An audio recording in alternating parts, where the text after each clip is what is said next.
From the Kelly Studios at a supremely urban high school in beautiful Motown, the school day's most exciting hour, fantastic academics, the fabulous English language arts class.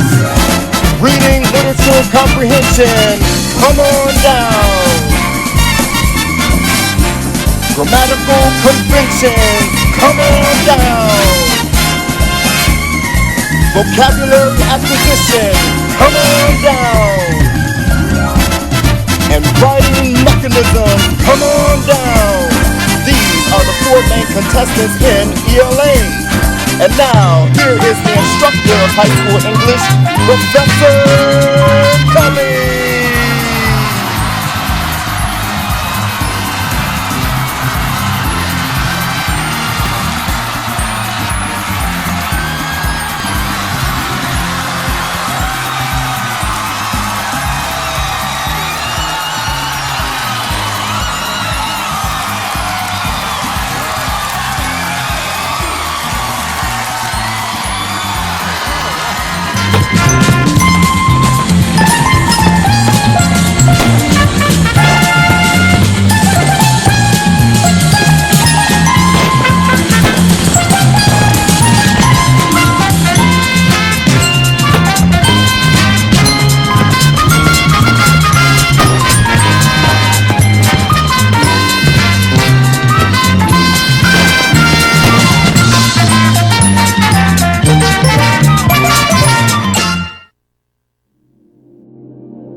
So let's go ahead and get started. The first thing that we want to do is make sure that we are on Microsoft Teams, because Microsoft Teams is the one-stop shop for all of the classwork, all of the homework, all of the do nows, and any of the announcements as far as test or quiz dates for the class. And so we're in Microsoft Teams, and I have scrolled all the way to the very top where the syllabus resides. And inside the syllabus, that is also where we can find a breakdown of every single assignment for the entire semester, broken down by week and month. So let's go straight there. And inside of the syllabus, under Part G is where we find this breakdown. And we also see that there's a key that I created so that we understand what all the characteristics mean. Notice how now it says that the classwork is the American history story, which is also due this week. And this is because this is a continuation of last week being in this story and a continuation of the concept for what we are applying to the story, which are the literary devices of plot, point of view, and conflict. So we are still in the plot and point of view lesson, and we are simply taking that knowledge and information and applying it to the story. So that would have been considered the teach segment of this lesson, which you can find that video on the Teams page right here. So if I scroll down, here is the plot and point of view lesson video. So all of the information on this lesson that I wanted to provide on plot and point of view can be found in here. Make sure you follow the following instructions. All right, so after completing that video and making it all the way to the end to the exit ticket and completing that, now it is time to put it into practice. So we are going to go on to the My Perspectives digital textbook, and we are going to follow the 7 steps for accessing the My Perspective digital textbook online. And then we are going to get into the class practice segment of this lesson and my independent practice segment of this lesson. So let's follow the steps. Okay, the first step is you have to log into Clever using Google Chrome or Safari. So let's go back onto Clever and let's scroll all the way down to Combined Subject Resources. You're going to click on Savas Easy Bridge. And inside Savas Easy Bridge, you're going to see the following page called Classes and Products. On this page, you're going to scroll all the way over to the right and click on Savas Realize, that gray rectangular box. This is the Savas Realize page. And over here on the right hand side, once again, you see My Programs, and the program that we are going to use is the My Perspective ELA National Grade 9 Literature Textbook. So let's click on that icon. And now we see a table of contents specifically for that book. You are going to click on Student Edition. I am going to click on Teacher Edition. Under Teacher or Student Edition, either way, you want to make sure that you once again click on that edition. And it's going to bring up a new window that says to click in this new window for the actual book. So once you click the arrow, it may ask you to select a language and to select a picture. Do that at this time, and then make it back in order to click on the menu once again. So this time the menu is on the left-hand side at the top. We're going to click on the menu, and as the drop-down box appears, we're going to click on Table of Contents once again. And underneath the Table of Contents, we are going to hover over Unit 1. And under Unit 1, we're going to go down to Whole Class Learning. We're going to click on Whole Class Learning, and we're going to scroll down to the name of the story, which is American History.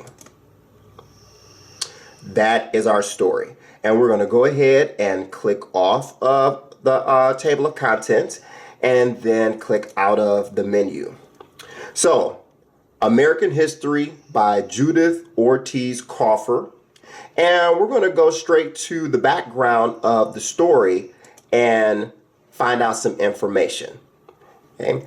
And you can also click on the audio link in order to receive this information orally.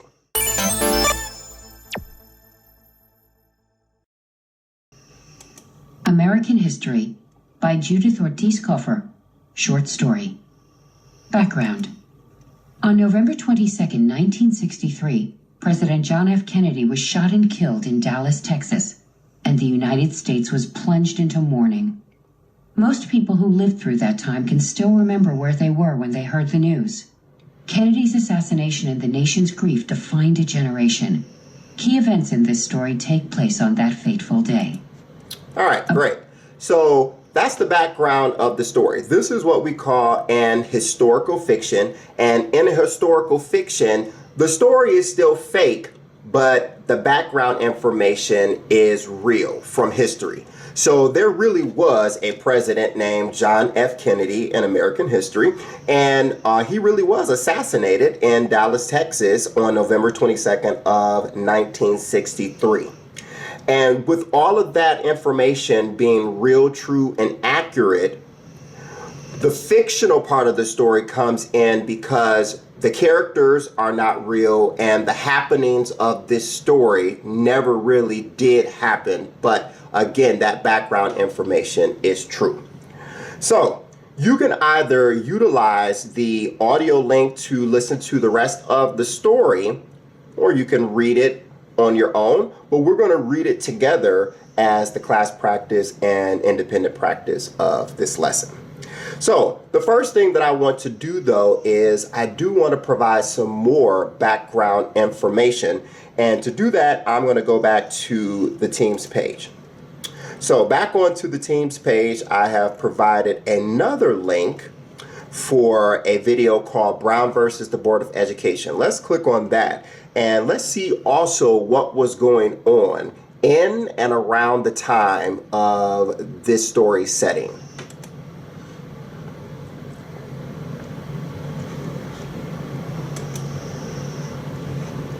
Mr. Todd, sit up. All right, let's go ahead and begin. All right, you should have out your plot diagram. And so again, when I go back to the Teams page and I say that everything is explained on here, I really mean everything is explained on here. This is the diagram that you should have that I gave out a couple of days ago. I gave it out last week, actually. Okay, so you need to make one just like that because I don't have any more copies because people lost theirs and had to come back and get another one. So you're going to be responsible for making one like that. And you don't really have to draw it out like that, but you need all of those different areas as the criteria on your sheet. So we have filled in this sheet already in a few different spots, and we're going to continue moving in that direction. So the first thing that you should have had on your paper was your full name. You should have had your full first and last name. In the top right-hand corner of your plot diagram, put your full first and last name, okay? Not first name only, and not first name and last initial, but your full first and last name. In the top right-hand corner, full first and last name, top right-hand corner. Today is March 19th. You put that under your name on the right-hand side. March 19th, you put that under your name on the right-hand side. Next, you're going to put the class. The class is 5th hour English. The class is 5th hour English. 5th hour English. Put that on the right-hand side underneath your heading for your name and your date. The next thing that it has on here is the title, and we filled this in, but we're going to fill it in briefly again. The title of the story is American History. Put American History next to the title, okay? And then it says author as well on your plot diagram, and you should have Judith Ortiz Cofer. She is the author, Judith Ortiz Cofer. So remember, that's the reason why we studied the feminist critique, is because this is another story like The Color Purple where the author is female, where the narrator is going to be female, and where the main character is also going to be female. So it mattered to us to be able to find how to approach literature by a female. Next, let's go ahead and get into the background of this story. Okay? About the author. Judith Ortiz Cofer, born 1952, spent her childhood in two different cultures.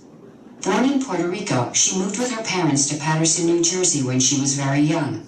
She grew up mostly in Paterson, but she also spent time in Puerto Rico with her abuela, grandmother. It was from her grandmother that Ortiz Cofer learned the art of storytelling. In her own work, Ortiz Cofer teaches readers about the richness and difficulty of coming of age in two cultures at once. American History. Thank you. So, and that is some of the inciting incidents that has taken place in this story. Put under inciting incident that John F. Kennedy was shot and killed. Put that under inciting incident. John F. Kennedy was shot and killed. Put that under inciting incident. Put John F. Kennedy. Yep, Ms. Houston, you're just going to write it down. John F. Kennedy was shot and killed. Okay? So after that, she also gave us a date. And we talked about this date before. What's the date that she gave us? November 22nd, 1963. So put that next to setting. Setting is time and place. Setting is time and place. So it is November 22nd, 1963. That is the time, and we'll find out the place in just a few minutes. So all of the things that really happened in American history, we are going to assume that they took place in this story. As a matter of fact, we are going to talk about something else that we touched on briefly as well.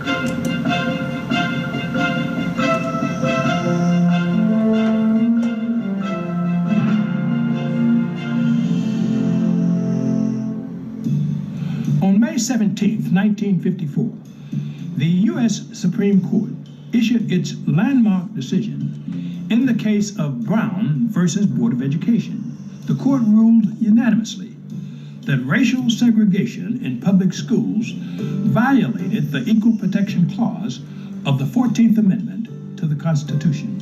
This decision grew out of several cases that challenged racial segregation in schools across America. Because the lawsuits addressed the same legal questions, the Supreme Court consolidated them into one case. Its lead plaintiff was Oliver Brown. He sued the Topeka, Kansas Board of Education on behalf of his daughter, Linda. She was a black public school student who lived just a few blocks from an elementary school in Topeka. However, she was forced to travel over an hour to reach the all-black school she was assigned to attend. When she tried to enroll in the closer neighborhood school, which was all white, the request was denied. In the U.S. Supreme Court, Brown was represented by NAACP lawyer Thurgood Marshall. He argued that segregated schools were harmful and left black children with feelings of inferiority. The court unanimously decided in Brown's favor, declaring that separate educational facilities were, without exception, unequal. Chief Justice Earl Warren declared that, quote, in the field of public education, the doctrine of separate but equal has no place. And while it didn't happen immediately, this ruling paved the way for integration and was a major victory for the civil rights movement.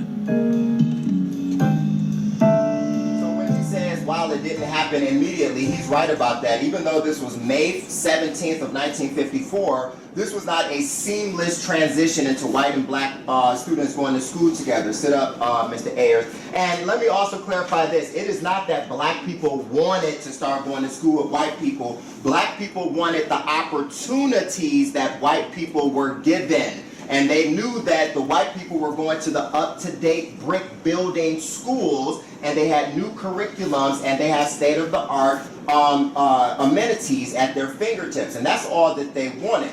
And I told you before that our own school is a product of this as well, because if we look back, have a good one, if we look back in the hands of time, okay, so what do we notice about one of the first graduating classes? Okay, this was an all-white school that eventually became integrated with black people as the white people moved out. Okay, they didn't want to go to school with the black people, so they continued to move out and move further and further and further away, and that's how you get white people in the suburbs instead of being in the city where they started off being. And again, so let's go back to the story. Okay, so we're going to keep that in mind, and we're going to put that on our plot diagram. I want you to put Brown versus the Board of Education and inciting incident. Put Brown versus the Board of Education for inciting incident. Brown versus the Board of Education under President Kennedy was shot and killed. Brown versus the Board of Education. Okay, so we are going to keep that in mind as we are reading. Now, let's go back to the story. You are reading along silently as I'm reading aloud. Question? Brown versus the Board of Education. So, we began. Everyone should be reading silently. I once read in a Ripley's Believe It or Not column that Paterson, New Jersey is the place where the straight and narrow streets intersect. So the narrator, first of all, is using certain words. And remember, you are to figure out by the end of this lesson what is the point of view of this lesson. You have to figure that out. And so going back to our plot and point of view lesson, is this going to be third person? Is this going to be third person omniscient, limited omniscient, or objective? Or is it going to be first person? You have to make that determination. But if you look at the pronouns that are being used in here, you should start getting clues already. So let's break down just this first sentence, and you are going to be annotating on your copy of it. I once read in a Ripley's Believe It or Not column, this is the name of a magazine that the narrator is reading, that Paterson, New Jersey, the city where she is from, is the place where the straight and narrow streets intersect. First thing I want you to do is highlight Paterson, New Jersey. Now the way that you do that is you simply select any word or any sentence or any paragraph, and once you select it, your annotation box is going to pop up. So we are still working on our annotating in this lesson. We are still working on our annotating in this lesson. So when the annotation box pops up, it gives you the option of highlighting, circling, or underlining. We are going to highlight important details, and we're going to use the color yellow. So select Paterson, New Jersey, and I want you to highlight that in yellow. And I want you to put in the annotation box, because you can also put notes and questions and comments here. Put setting, this is the place. Put setting and place. The people who don't have a laptop, you're writing this down. Paterson, New Jersey is a part of the setting. This is the place. Once you put this in your annotation box, you are going to press save. Once you put this in your annotation box, press save, and then go back to your plot diagram. Go back to your plot diagram and put this under setting. This is the place. So remember, setting is time and place. On your plot diagram, now I want you to put Paterson, New Jersey. Paterson, New Jersey. This is the place. So we have a time, November 22nd, 1963, and we have a place of Paterson, New Jersey.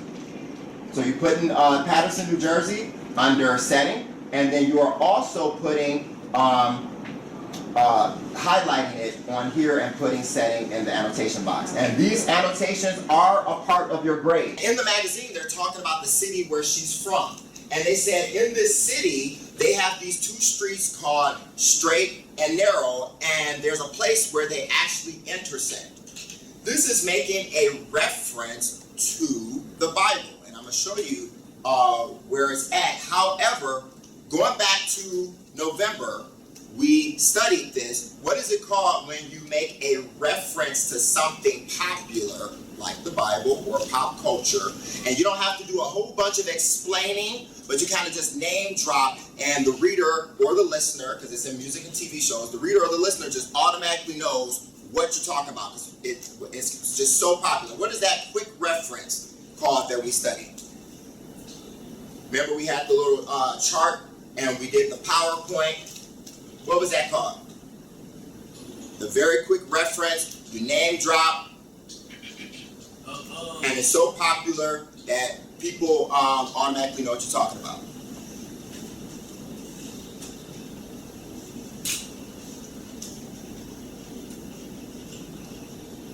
What was that lesson called? I told you to find a song, and I told you to find it in your music that you listen to. What is that called? It's a figure of speech.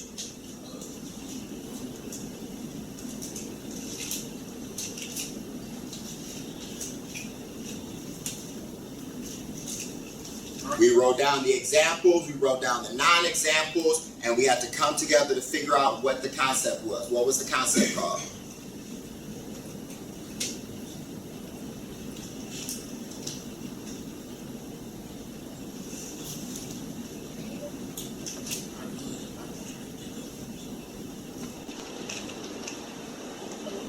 It's an illusion. Thank you.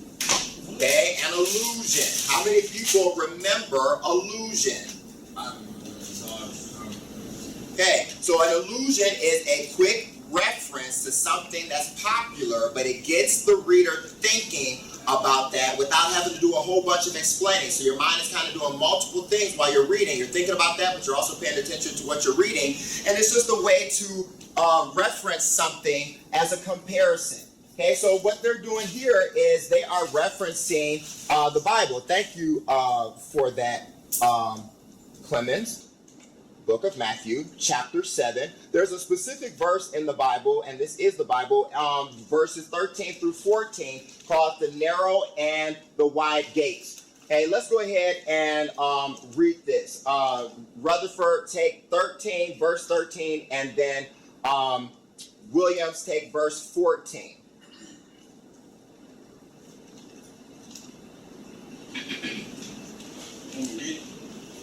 Yes. Enter through the narrow gates, for wide. Enter through the narrow gates, for wide is the gate, and Broad is the road that leads to destruction. Mm-hmm. And many enter through it. William. Small is the gate. William got number 14. But small is the gate and narrow the road that leads to life, and the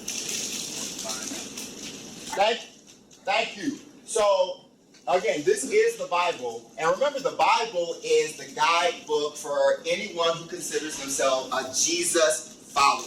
Okay, this is the way that you're supposed to live your life. So in the Bible, it is always these prescriptive details on you should do this, you shouldn't do that, blah, blah, blah, blah, blah. So when it says enter through the gate, this is just figurative language. There's not a real gate. This the gate right here. It's not a real gate that you enter through. It's figurative language. But it says enter through the gate, for wide and broad is the gate and the road that leads to destruction. In the Bible, what is considered destruction? What's the place that's considered destruction? Hell.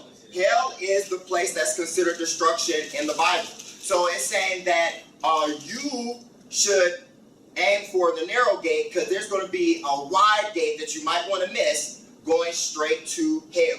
Okay, it's wide, it's broad.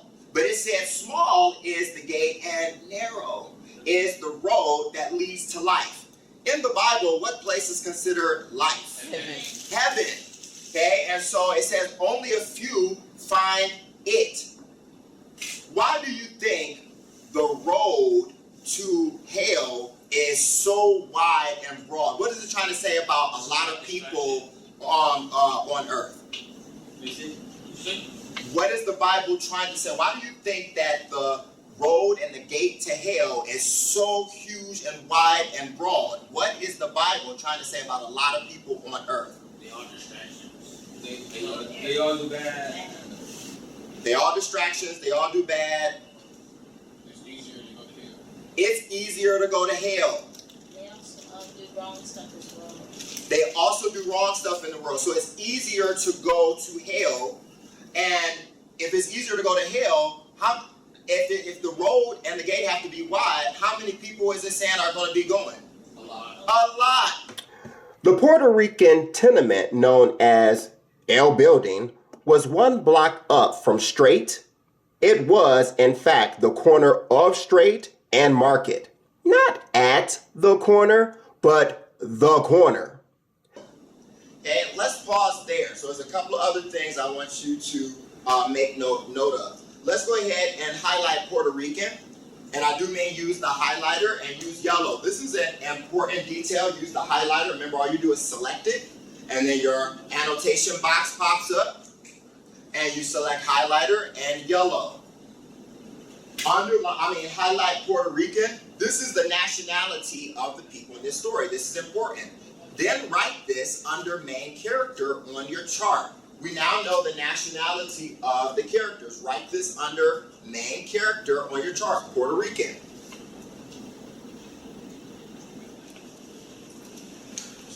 All right, so if we apply this back to the story, we can make a quick inference about what that magazine was trying to say about Paterson, New Jersey. If the magazine is saying that this straight and narrow path is located in Paterson, New Jersey, what is it saying about the people who are here? If the good road is located here, what is it trying to say about the people here?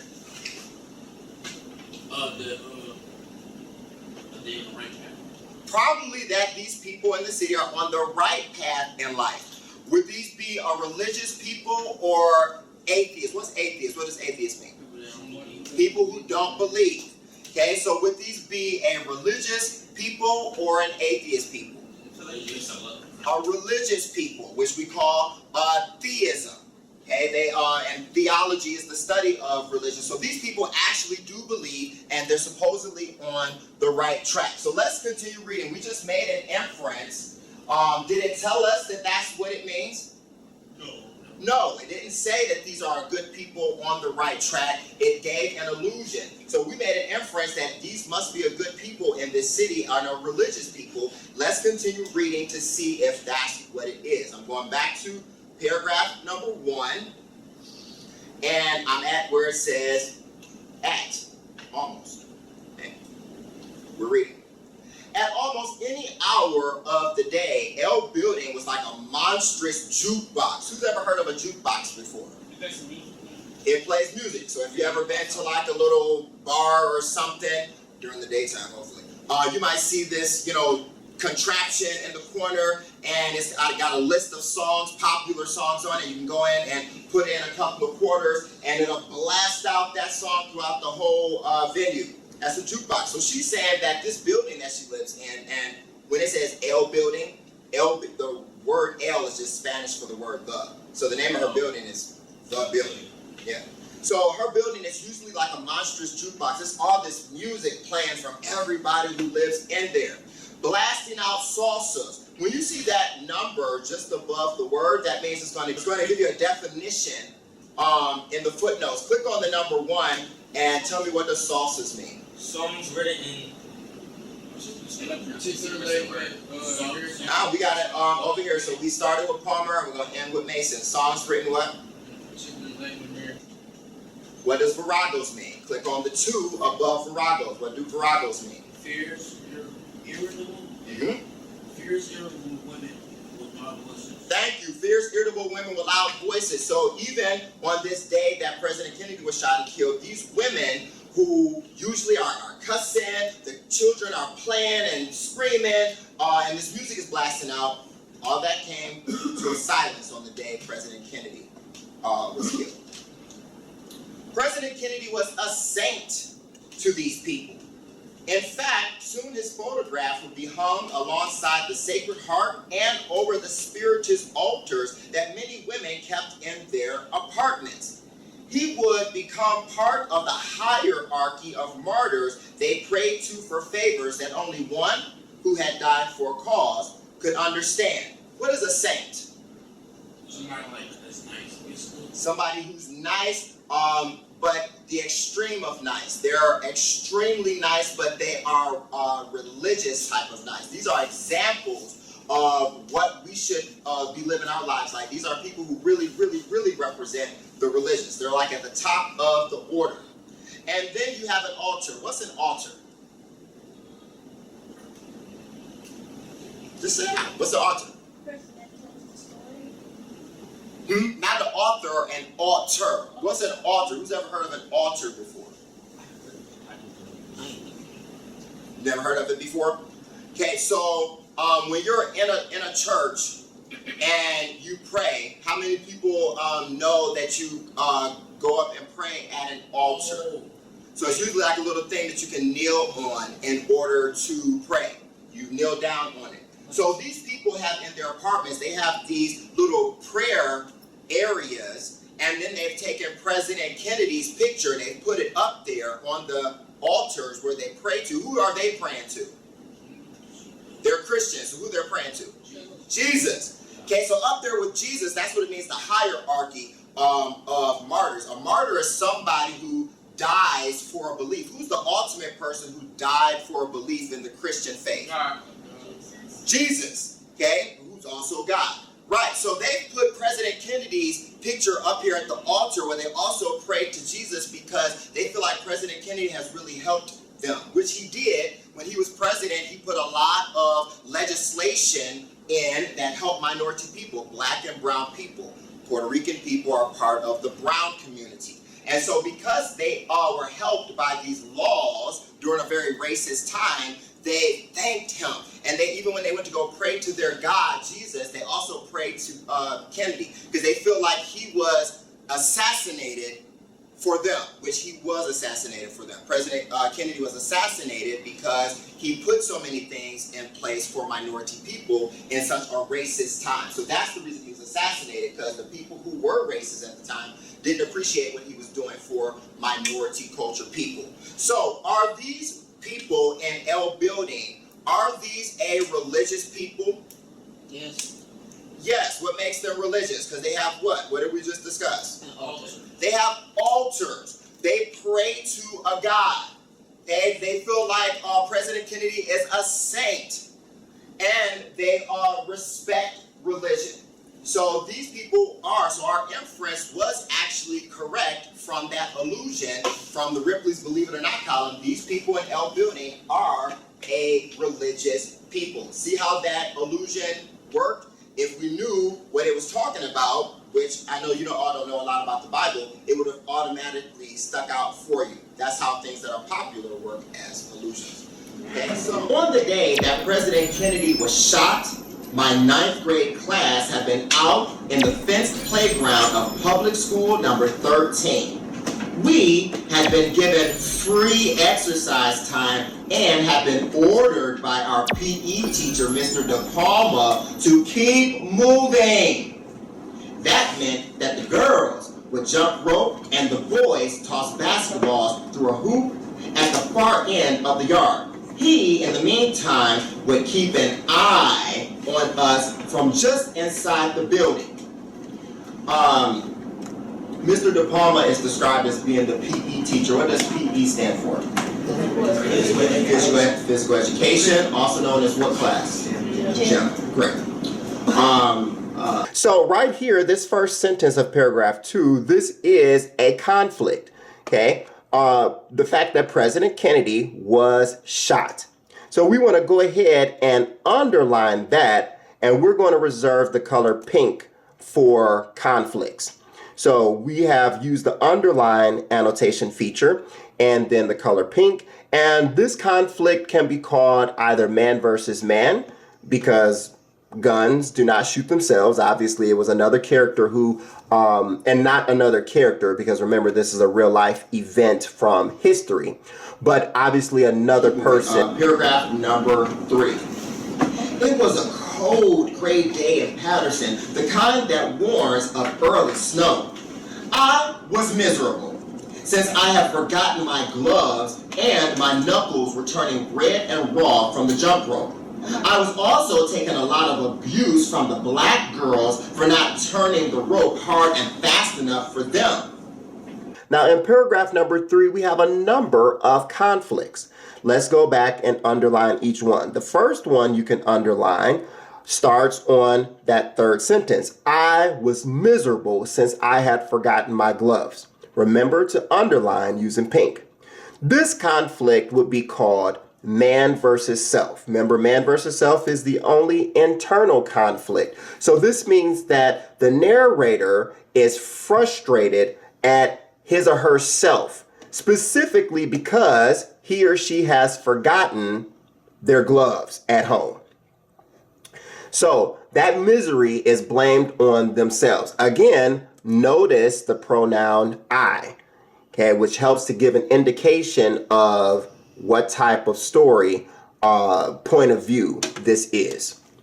So then we go to the next sentence. My knuckles were turning red and raw from the jump rope. This particular conflict, we want to label that as man versus task, but it also can be man versus nature. So it's man versus task because the narrator is performing some type of task that becomes challenging, the turning of this jump rope, which is hindering the knuckles of the narrator.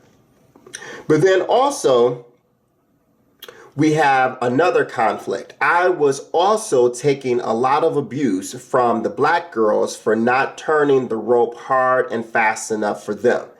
This particular conflict would be man versus man, because we have two different characters who are having an issue with each other, whether it be verbally, emotionally, or physically. Again, do not forget to press save, and then you can exit out of there. So 3 different conflicts in paragraph number 3. Now, let's make it on to paragraph number 4. We have a quote, and anytime we have a quote that is dialogue from the characters, and we want to give that a slightly different tone. Hey, Skinny Bones, pump it, girl. Ain't you got no energy today? Gail, the biggest of the black girls, had the other end of the rope, yelled, didn't you eat your rice and beans and pork chops for breakfast today? Now, before we move on, here's another character. This character's name is Gail, and Gail is described as the biggest of the black girls. So her name is Gail. Gail is a girl, and Gail is black, and Gail happens to be big. So we want to make sure that we underline that in blue. So let's move on. Paragraph 5. The other girls picked up the pork chops and made it into a refrain. Pork chop, pork chop, did you eat your pork chop? They entered the double ropes in pairs, and exit it without tripping or missing a beat. So these girls are outside on the playground in high school. That should raise an eyebrow about what's going on for them to be out on the playground in high school. But the boys were told to play basketball, and the girls are playing this jump rope game. She said there's a couple of ropes, and they're turning them, and they're jumping, and they're singing, and staying on beat. What's the name of this game? Double Dutch. It is called Double Dutch. Okay, and so Mr. Tyus hit the lights. Those of us who are unfamiliar with Double Dutch, I'm going to show you what it is. They just see from, what's that one movie? By that garbage can just above it.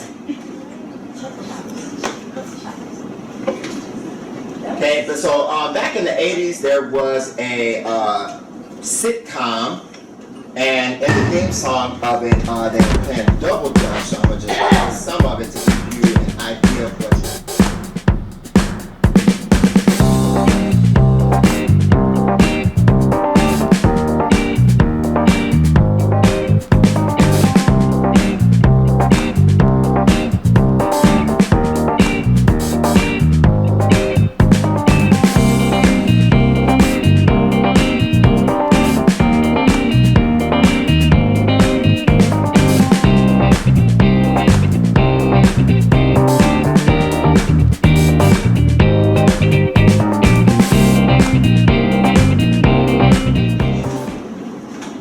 So that's what happened. Gail was delivering a racist comment to our Puerto Rican main character, assuming that what they eat would be pork chops and rice and beans, and she's saying, come on, where's your energy? Didn't you eat the stuff that y'all normally eat? And then the other girls took that and they needed something to sing with, so they turned it into a song.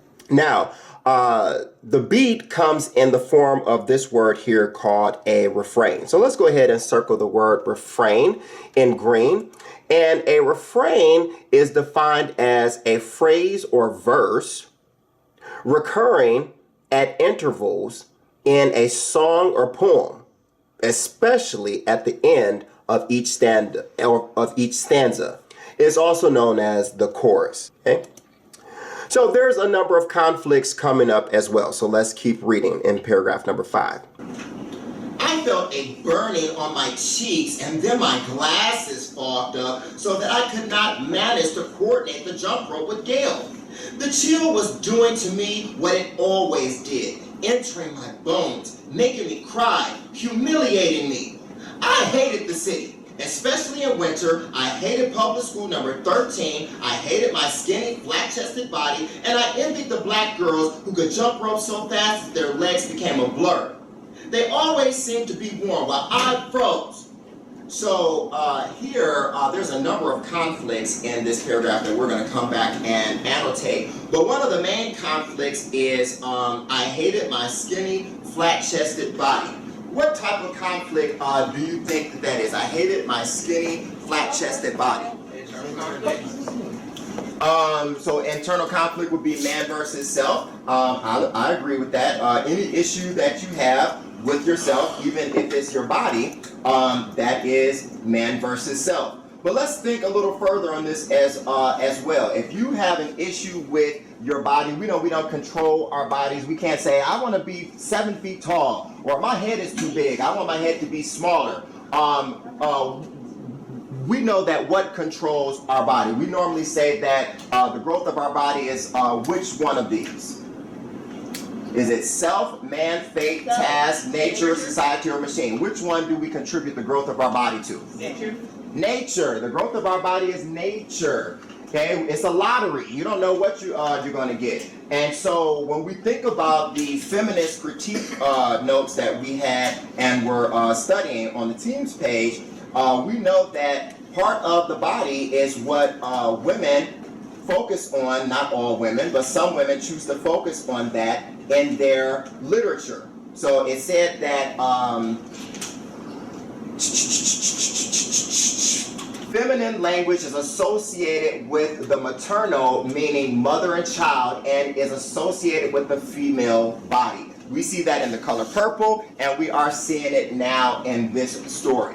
And the narrator and the main character is upset about what life has given her as far as a chest. And also we could say that that is what other type of conflict. Why? The fact that she expects her chest to be a certain size is what other type of conflict? Man versus society. Man versus society. It's the pressures that society give us that makes us think we're supposed to have this body image of this. I'm too fat, I'm too skinny, I should have this, I should have that. So good. Let's go back. Now, basically, every line between lines 3 and 7 here, all of these would be a part of the same conflict. And this is man versus nature. The main character and narrator is having an issue with the temperature outside being so cold. This chill is what's causing everything for this narrator to go wrong. So it's cold outside. So that's man versus nature. The character can't control the temperature outside. But then also there's another conflict in the last 2 lines of this paragraph. And this one would again be man versus self. But it also can be man versus society, nature, and also man versus man, because the narrator hates his or her flat-chested body and envied the black girl. So again, considering that this body belongs to the narrator, it would be considered man versus self.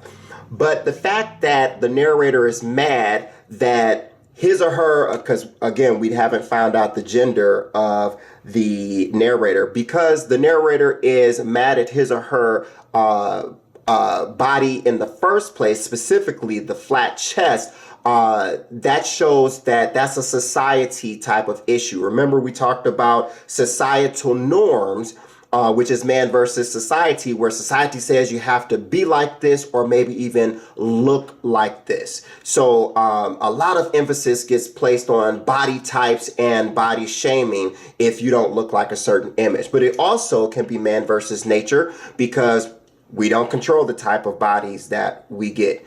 But then because there is envy against the black girls, again, that becomes man versus man. So a lot of different conflicts there just in that one sentence. We want to underline those in pink. Okay, press save, and then let's go to the next paragraph. So now we are on paragraph number 6.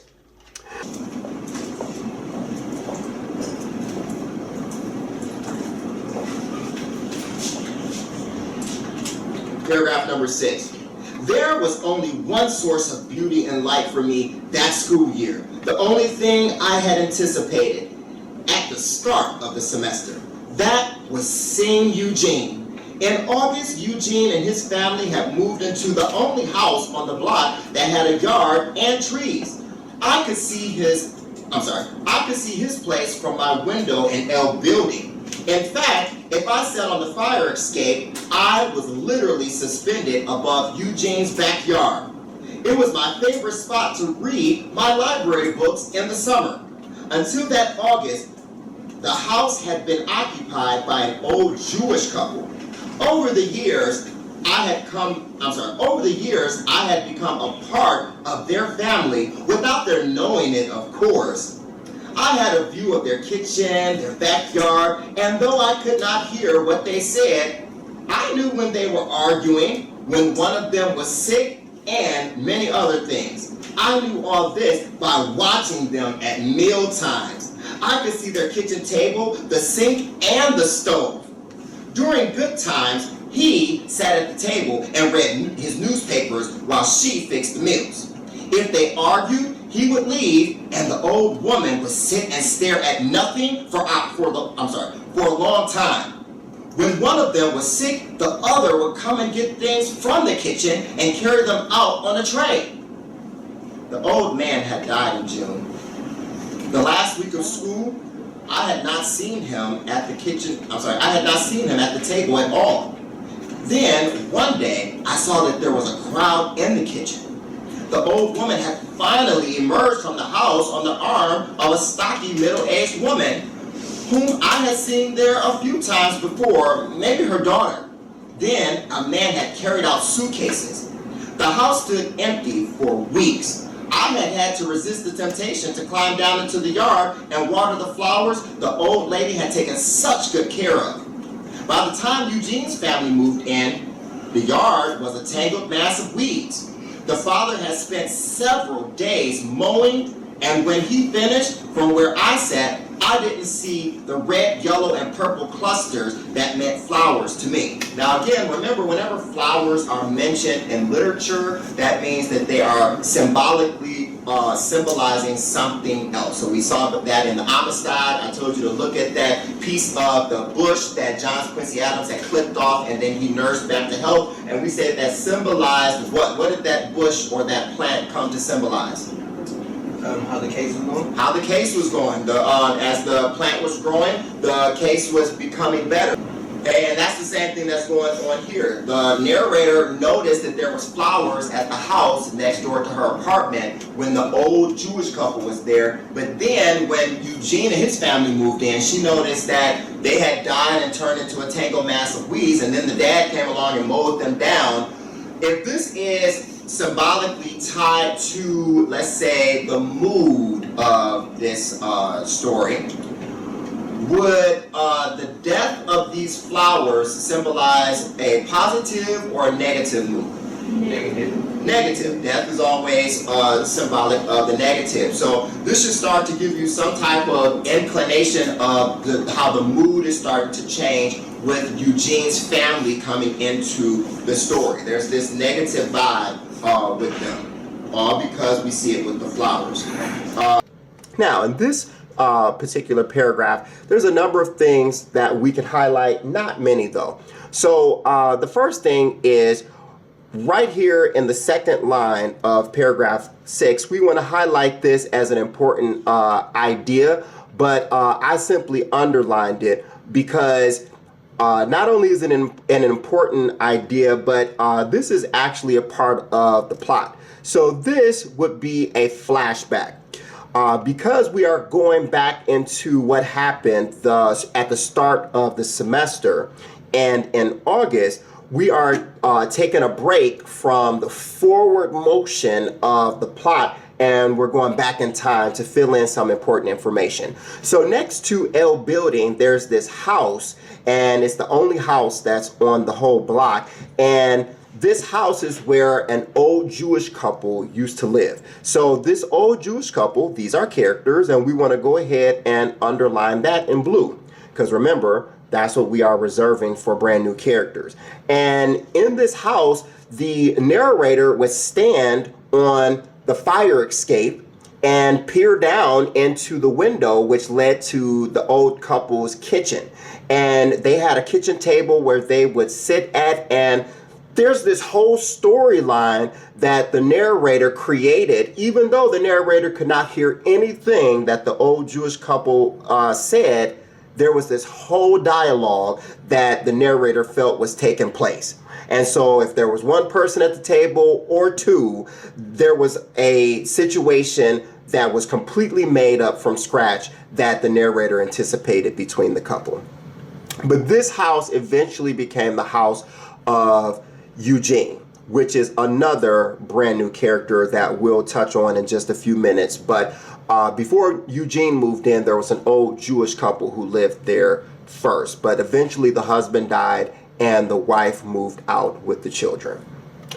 Now, we go back to the end of the paragraph where another character emerges, which is one of those children, a middle-aged woman, possibly the daughter of the couple, and then the man who carried out the suitcases. Even though these characters don't have any parts or lines in the story, they are still visible figures, so we acknowledge them. Now, let's go on to paragraph number 7.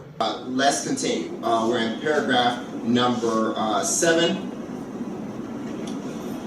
I didn't see this family sit down at the kitchen table together. It was just the mother, a red-headed tall woman who wore a white uniform, a nurse's, I guessed it was. The father was gone before I got up in the morning and was never there at dinner time. I only saw him on weekends when they sometimes sat on lawn chairs under the oak tree, each hidden behind a section of the newspaper. And there was Eugene. He was tall and blond, and he wore glasses. I liked him right away because he sat at the kitchen table and read books for hours. That summer, before we had even spoken one word to each other, I kept him company on my fire escape. So the reason she knows this boy Eugene is because she's staring at him through his kitchen window. He's probably walking back and forth in his drawers and stuff. She doesn't know these people or the Jewish family that lived in there prior. She only peeps at them in secrecy. So she's a peeping Tom. Okay? So another character who emerges would be the father of this new family who moves into that house on the block. We're going to come back to him later. And then we have the mother. The mother is described as a redheaded tall woman who wore a white nurse's uniform. Now notice the use of colors here. Colors are important in literature. A lot of times the color red can signify rage, or it might even signify alarm, and maybe in certain instances it can signify romance. The color yellow can be a color of warning, and then other colors can signify different vibes as well. Darker colors usually promote signs of evil, while lighter colors have other signs of positivity, especially white. So notice how the mother is considered to have red hair and a white uniform. So there's this rosy signification of positivity associated with the mother. And especially since she's a nurse, we see that she helps to heal. So we are expected to think something positive about the mother. Then we have Eugene. And so again, we reserved underlining Eugene for paragraph number 7, because here's his description. He is described as being tall as well, but also blonde, and he wears glasses. So we want to underline all of those characteristics in blue. But with this description of being blonde, we can make a safe association that maybe Eugene is white. So the narrator likes a white character. And there's nothing wrong with that at all. We continue, paragraph number 8.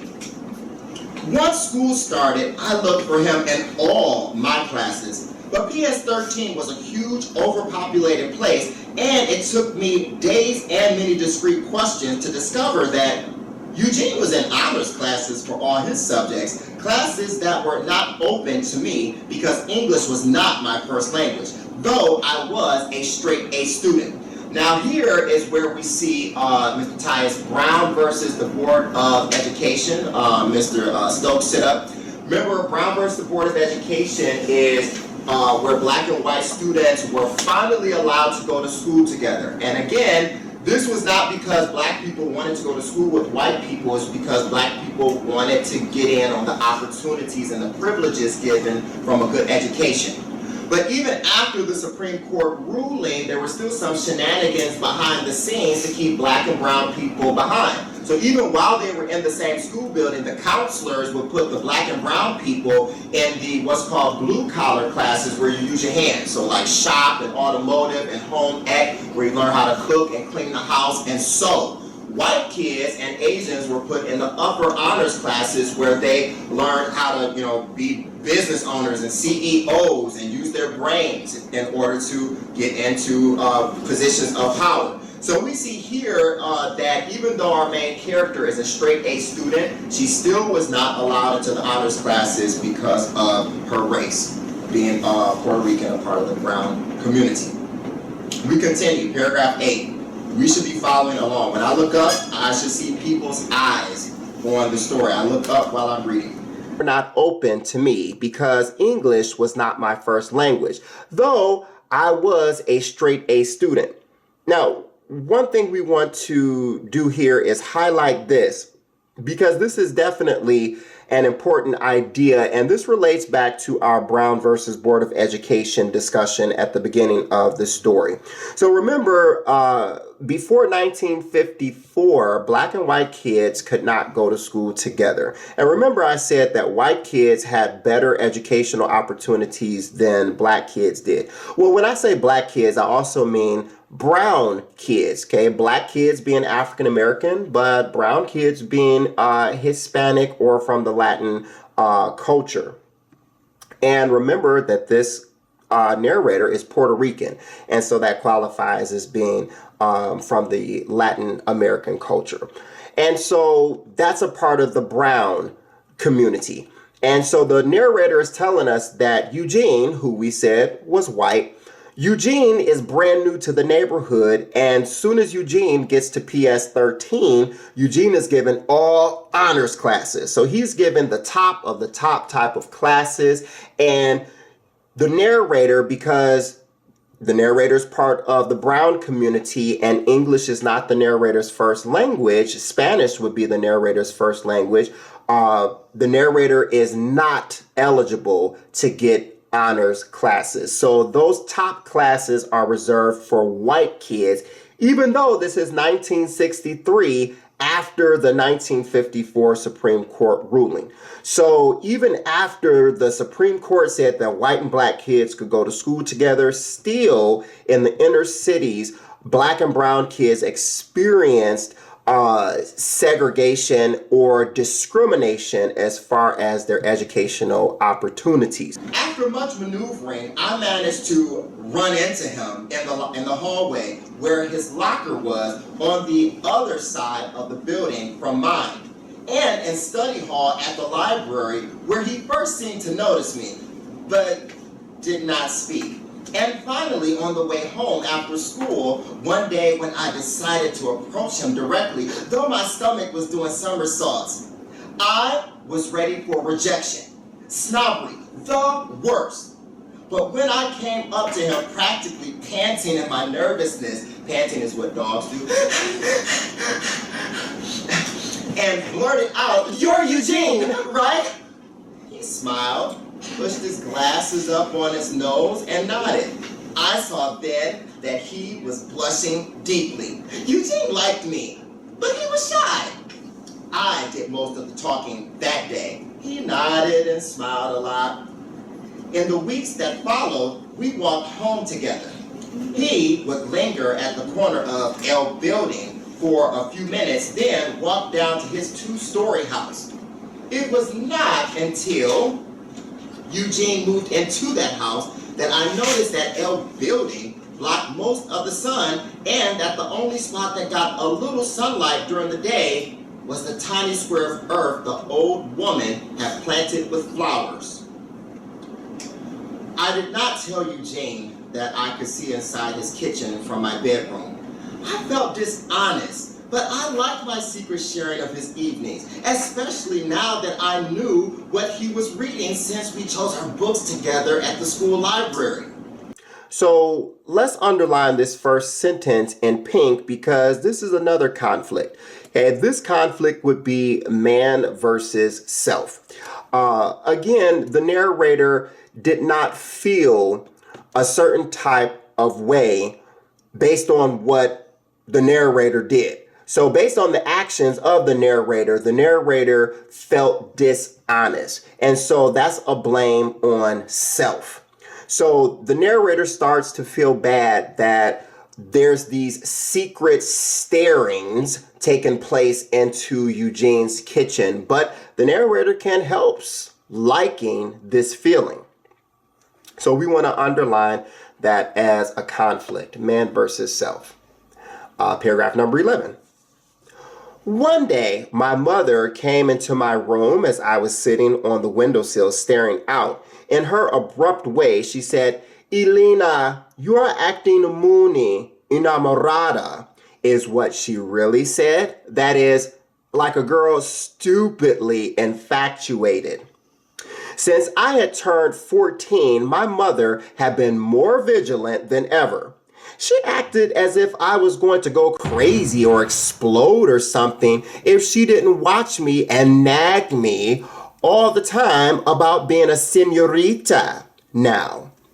She kept talking about virtue, morality, and other subjects that did not interest me in the least. My mother was unhappy in Patterson, but my father had a good job at the blue jeans factory in Passaic. And soon, he kept assuring us we would be moving to our own house there. So let's go back and acknowledge a few things. So first of all, in this second line, we receive the narrator's name.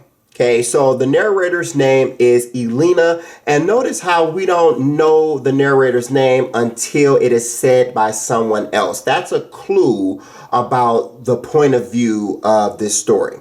So we definitely want to underline that in blue because this is the mention of a brand new character, even though this person has been narrating the story the entire time. But we also get some characteristics here.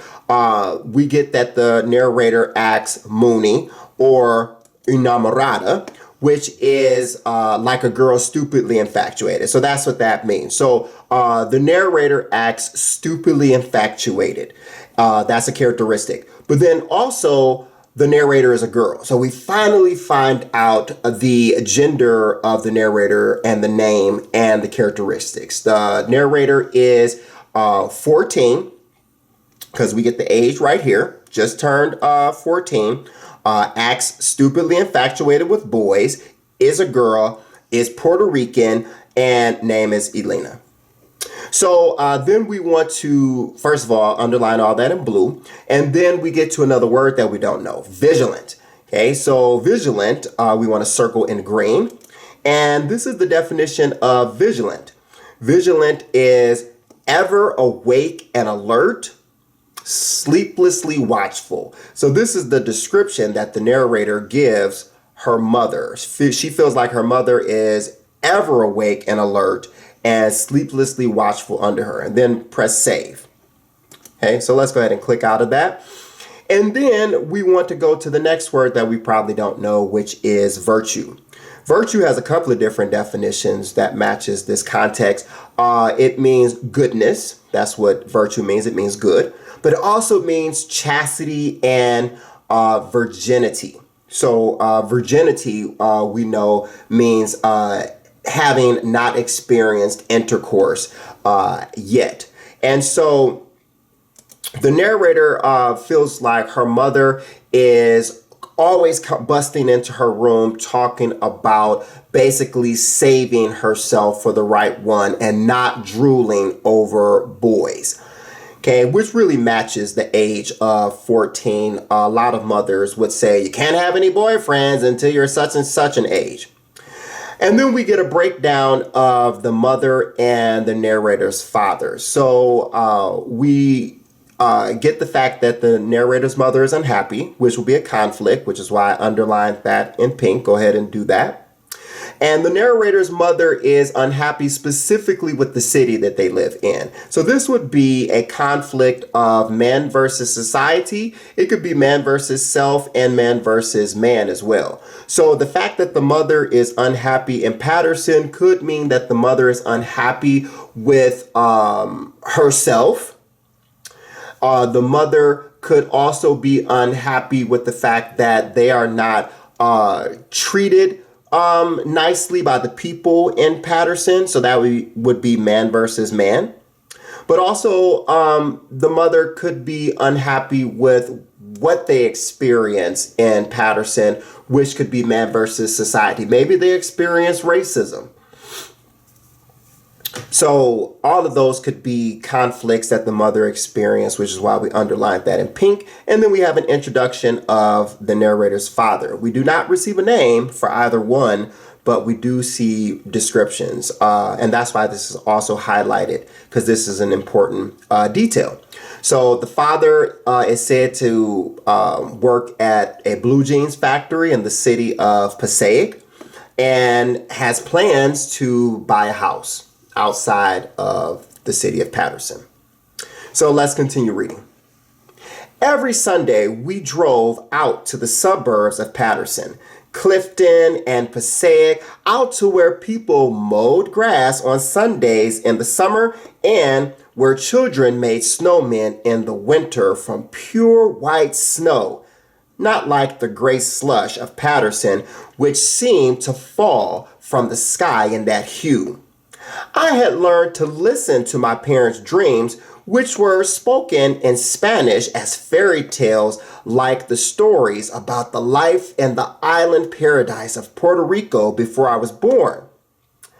I had been to the island once as a little girl to my grandmother's funeral, and all I remembered was wailing women in black, my mother becoming hysterical and being given a pill that made her sleep 2 days, and me feeling lost in a crowd of strangers, all claiming to be my aunts, uncles, and cousins.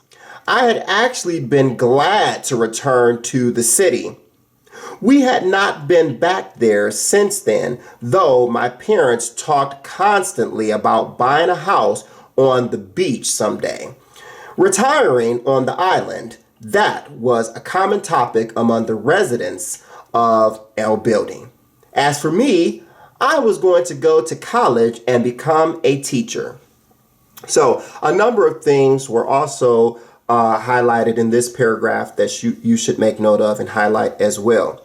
Again, let's make note of the colors. The use of colors from the narrator is important. So when the narrator goes to the suburbs on Sundays, the narrator notices that when it snows, the snow is pure white. And we know that the suburbs are a step above the inner city of really any state. And so somehow the snow is pure white, which, remember, white is the color of positivity. But in the inner city of Patterson, somehow that same exact snow is this gray slush. So there's a distortion between what the narrator perceives in the suburbs versus in the inner city.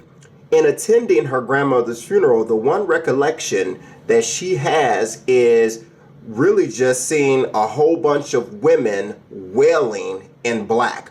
And that's important because she doesn't seem to remember anything positive about her grandmother other than the funeral. Even in attending the funeral, some people usually hold those to be very sacred because it's a time to pay respects and give condolences. And in this very sacred time, the only thing that she recollects is again, a bunch of women who are wailing. And this word of wailing, we want to circle. Let's circle this in green. This is the definition that you can put down when your annotation box pops up. Crying hysterically.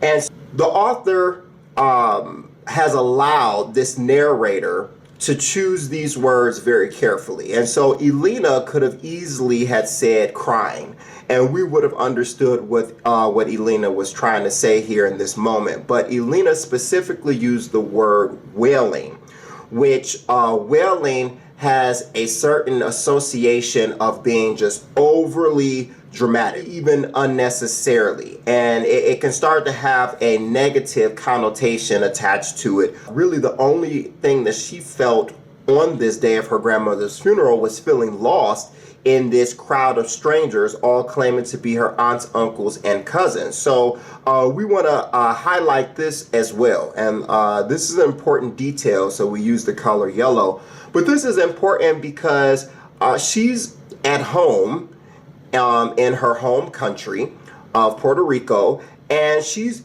actually around her family. And her family would be Puerto Ricans. Remember, these are what we consider brown people, and they would be considered minorities. But notice how when she's amongst her own blood, her own flesh and blood, she feels like these people are strangers, people who would detach themselves from their own cultures because they wanted to feel the benefits of what it would be like to be a part of the privileged class. This is another instance of her trying to distance herself from people who are just like her, which would be the people who live in El Building, other people from Puerto Rico. Paragraph number 12. But after meeting Eugene, I began to think of the present more than the future. What I wanted now was to enter the house I had watched for so many years. I wanted to see the other rooms where the old people had lived and where the boy spent his time. Most of all, I wanted to sit at the kitchen table with Eugene like two adults, like the old man and his wife had done. Maybe drink some coffee and talk about books. I had started reading Gone with the Wind. I was enthralled by it, with the daring and the passion of the beautiful girl living in a mansion, and with her devoted parents and the slaves who did everything for them. I didn't believe such a world had ever really existed, and I wanted to ask Eugene some questions since he and his parents, he had told me, had come up from Georgia, the same place where the novel was set. His father worked for a company that had transferred him to Patterson. His mother was very unhappy, Eugene said, in his beautiful voice that rose and fell over words in such a strange lilting way. The kids at school called him the hick and made fun of the way he talked. I knew I was his only friend so far, and I liked that. Though I felt sad for him sometimes. Skinny Bones and the hick was what they called us at school when we were seen together. So now that we're in paragraph number 12, let's highlight some important details. And this would be our last paragraph that we will be highlighting because this part of the story is all of the class practice. And so when we finish the class practice, we will move on to the independent practice. And we will not highlight there. So make sure you have all of these highlightings on your version of the digital My Perspective textbook as well.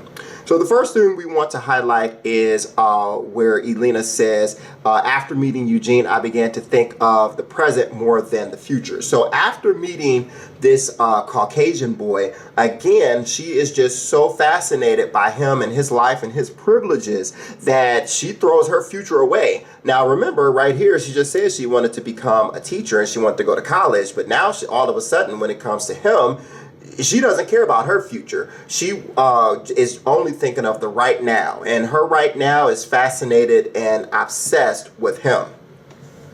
Then we want to go even further down and we want to highlight the fact that all she wants to do with her life now is literally just sit at the kitchen table with him and drink coffee. That's all that she cares about doing with her life. And so in the box here, what I put is that she is suppressing her professional dreams for the societal norms of women in the 1960s who were basically reduced to domestic servants. So, remember our discussion on feminism and the feminist critique. And if we apply these to this story here, we notice that Elena has talked about being, first of all, envious of people who have a better body than her. Remember her discussion of the black girls on the playground, and remember what we talked about in our feminist critique notes, how feminists believe that women would be much better entertained about stories dealing with the body and children and even reproduction. But notice that Elena is staying on track with talking about those things. She's talked about her issues with her body and her flat chest and how she doesn't feel comfortable like that. She's also constantly talking about her relationship with this boy. Remember in the feminist critique notes, that's what it said. Interpersonal relationships are important to women authors and narrators and characters, or at least feminists think so. And we see a lot of that talk in this story. But then also remember, the whole purpose of the feminist critique is to look for the oppression or the mistreatment of women in a story. And so the fact that Elena is trying to reduce herself down to just being this housewife instead of following her dreams, it would be considered an oppression of a woman figure in literature. So that's how we use our feminist critique notes to apply to an actual story. So let's click off of there, but make sure you've highlighted this in yellow and inserted that into your annotation box. Now, the next thing is Elena starts to think about this book that she's reading called Gone with the Wind. And Gone with the Wind is a book that deals with slavery. A beautiful girl, as she said, who lives in a mansion and who is attended to by slaves. And remember, slaves were African and African American. And remember, Elena is of the brown culture. So brown and black people are considered minorities. And it wasn't uncommon for brown people to be enslaved as well. But notice how, again, she gives proof of this privilege, this white privilege that she wants to experience. She wants to experience being a white girl and being attended to by slaves. This would never be something that a black person or a brown person would literally dream of. Usually they would think about abolishing the entire institution of slavery, but she wants to actually experience being attended to by slaves, which is the actual proof of what we made an inference about before, that she does want to be a part of this white privilege. So we highlight that because that's important to the thought process of our character. And then if we come further down in paragraph number 12, we get introduced again to Eugene's father, which we were introduced to him before, but now let's go ahead and underline him in blue. Remember, we have reserved the color blue for characters for the who have been introduced for the first time. And his mother, just like Elena's mother, seems to be unhappy as well. So that would be a conflict, and we could underline this in pink. Remember, we have reserved pink for conflict. So his mother is unhappy, just like Elena's mother is unhappy. And then we circle the word lilting because that might be a word that we do not know the meaning of. We want to circle it in green. And as I open up the annotation box, this is the definition that I put in the box, and you can add it to yours. Lilting means to sing or play in a light tripping or rhythmic manner. To sing or play in a light tripping or rhythmic manner. And so that's how she hears his voice whenever he speaks. Whenever Eugene speaks, she feels like it is music to her ears. She loves every sound of it. She feels like Eugene cannot possibly do anything wrong. So we can go ahead and close that. And then the last one is a conflict. She tells us about how she and Eugene gets bullied by the kids at school. So the kids at school call him the hick, which would be a racial slur. And they also call her skinny bones, which would be a stereotype. Or even considered body shaming. So we underline that in pink for conflict. That would be man versus man.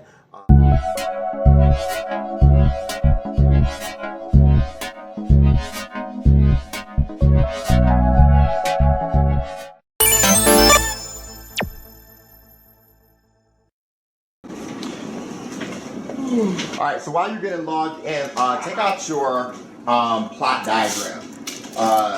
So I'm going to explain how the independent practice goes. So this is what you're doing to this sheet. Notice how this sheet is dissected into all the different parts of plot that we have studied in this lesson. you are going to further correspond these parts to the different sections of the story. So you are going to continue to dissect the story according to the parts of plot, as it said in our learning target at the beginning of this lesson. Okay, we have to identify and categorize the parts of plot in this fictional literature. So wherever you think the rising action is in this story, you're going to tell me which paragraphs that consist of. Notice how the paragraphs are numbered. Whatever part is the falling action, or the climax, or the exposition of this story, you are going to identify that, and you are going to give a summary of what happened in that part of the story.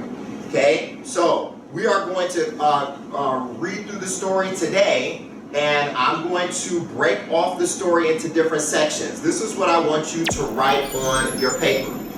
Write 1 through 12, anywhere that you have space on your paper. 1 through 12. 1-12. Write that on your paper at this time.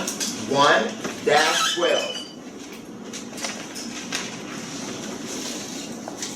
What this means is paragraphs 1 through 12. I have already divided this story up where I think the actual plot shifts. Is going to be up to you to decide which part of plot that is. The next part is going to be 13 through 28. Put that on your paper. 13 through 28. Put that on your paper. 13 through 28. Put that on your paper. That's another set of paragraphs in this story that you are going to have to label as one of these parts of plot. Next, put on your paper 29 through 36. 29 through 36. 29 through 36. Bingo! Oh, we're not playing bingo? Sorry about that. Okay. 29 through 36.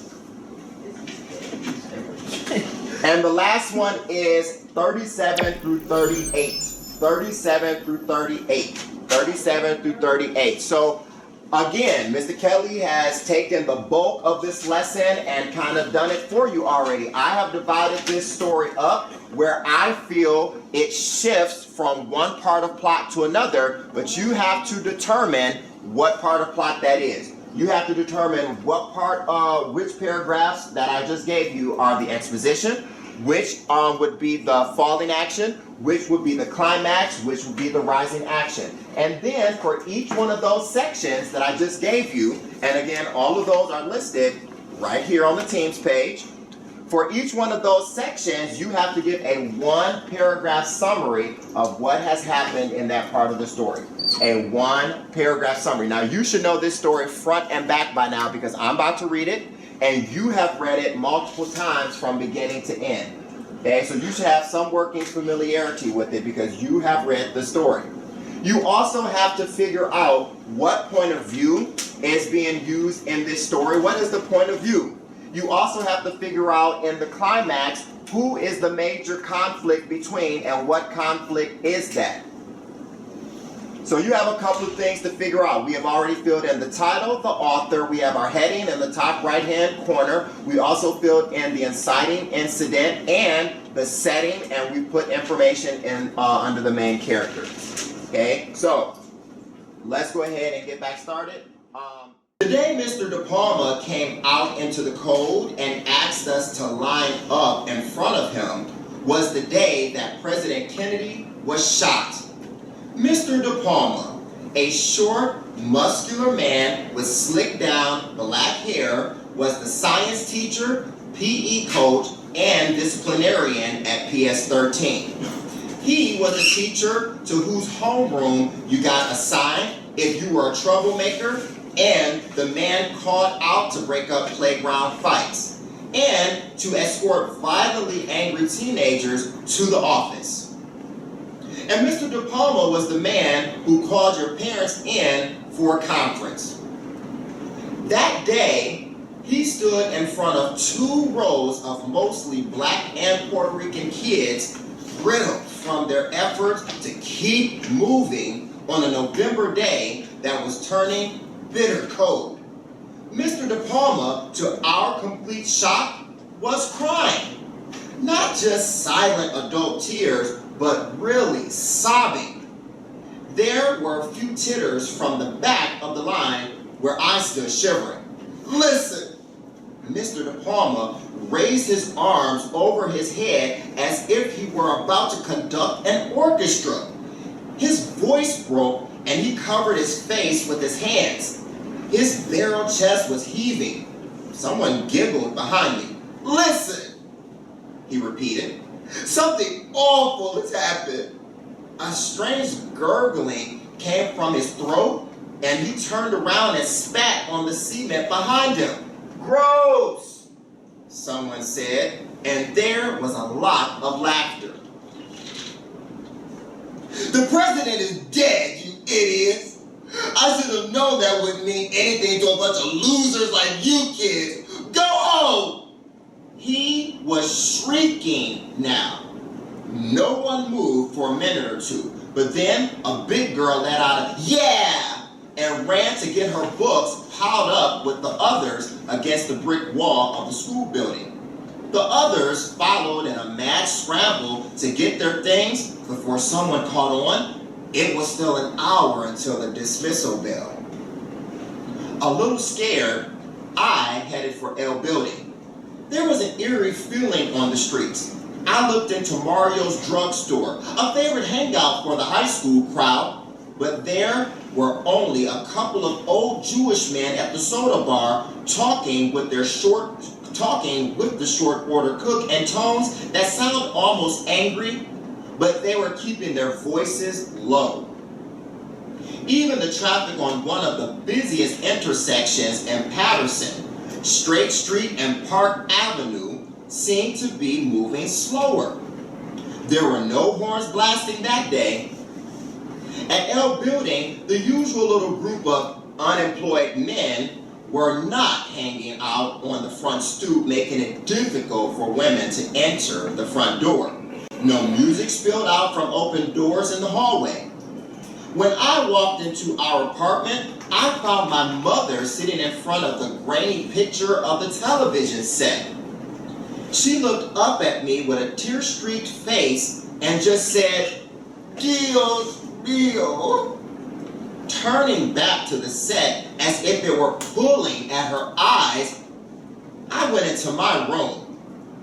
Though I wanted to feel the right thing about President Kennedy's death, I could not fight the feeling of elation that stirred in my chest. Now, if we were still annotating these paragraphs, remember we're not annotating anymore, we could honestly take this one line here and make this a conflict. We could underline this in pink, and we could say that that would be a conflict of man versus self. Today was the day I was to visit Eugene in his house. He had asked me over after school to study for an American history test with him. We had also planned to walk to the public library together. I looked down into his yard. The oak tree was bare of leaves and... I want to pause here to also mention one thing. Since they also mentioned the title of the story, American History, it just makes me think back to the fact that Elena was reading that book called Gone with the Wind. And remember, in the previous paragraph, she was reading that book called Gone with the Wind. And she said she had never known that a world like that could ever exist. She said, I didn't believe such a world had ever really existed. And so what that shows is that in terms of slavery, she has not really been taught her American history, because slavery is a part of America's history. And for her to learn that from a piece of literature instead of from class at school or from her history books, we see that she is not really being taught her proper American history. But let's continue. So we go back down to paragraph 21. The oak tree was bare of leaves and the ground looked gray with ice. So once again, we have this living organism, the oak tree, which she introduced us to the oak tree earlier in the story. I think it was like paragraph number 6, when she was telling us about the old Jewish couple that lived in that house and when Eugene moved in. But now it's, the middle of winter. That was August, and the oak tree is bare with leaves. Now, even though the oak tree should be bare with leaves because of the time of the season, she just makes mention of it because it's to give a certain mood. The mood is changing. Again, a living organism that dies in literature means it's symbolically tied to something. And we said that in this story, it seems like it is tied to the mood. So as she gets ready to go over to Eugene's house, the mood is shifting again. Is this a positive mood or a negative mood? This is a negative mood. Death, the tree is dead. Death is always a negative mood.